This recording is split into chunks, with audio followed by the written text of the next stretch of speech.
Hey everybody, my name is JHunter, and welcome to A History of Film, the Origins of Horror. We will explore the origins of the genre from its humble beginnings as stories in a book to a dark and haunted castle on the big screen in 1896, all the way up to a rise of a pagan god in Sinister. Oh my god, what the hell is that?! Horror first found its way onto the pages in 1764 with the book The Castle of Otranto. It would be the first of its kind, boasting of the dark and the supernatural, and would spark the masters of the 19th century, such as Bram Stoker, Mary Shelley, and Edgar Allan Poe. The horror genre would see its debut with a number of silent films that were surreal and very dark. The first notable horror film was The Golem, made in 1915. The movie about a clay man who rampages through a town would give rise to another famous monster 15 years later. Horror would sink its teeth into an audience firmly in 1919, with the German production The Cabinet of Dr. Caligari, a movie that introduced twisted landscapes, dark visuals, and a cold, bleak setting for the first time. It would also see the first vampire come to the big screen with Nosferatu. Sound would change the face of horror forever. Monsters no longer silently moved through a scene. They grunted and moaned and spoke. This is the age of the universal monster, with films like Dracula, Frankenstein, and The Mummy. Audiences were now jumping at noises in the dark and shuffling feet like never before. War would see horror movies reduced to an American-only product in 1914, as they were banned from overseas.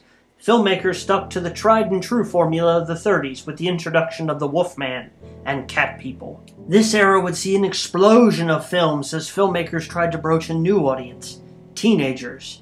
Drive-in movie theaters would see the rise of creature features, war giving way to nuclear monstrosities like Godzilla, and the antics of director William Castle and his $1,000 insurance policy to anyone who would see The Tingler.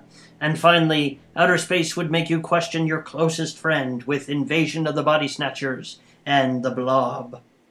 Films of this era were all about reality gone wrong, like Psycho, The Birds, and Night of the Living Dead. An era previously filled with child movies such as Children of the Corn would see the family unit go dysfunctional with films like The Exorcist, The Stepford Wives, and The Texas Chainsaw Massacre.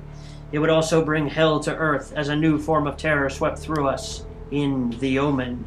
And the end of the 70s would forever change holidays by the tune of John Carpenter's Halloween, and horror would leave the confines of Earth and take us to a place where no one could hear you scream in Alien.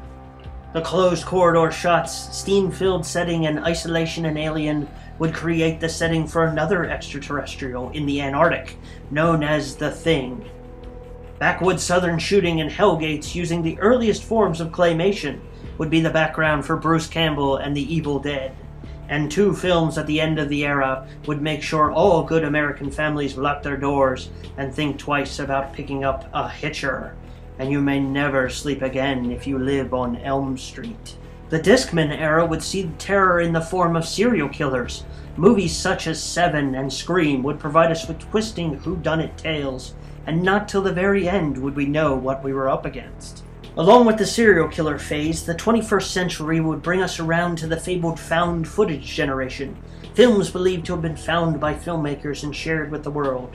The craze would be kicked off by the Blair Witch Project and the home-haunted tale of paranormal activity, and would see its latest endeavor in the newly found Sinister.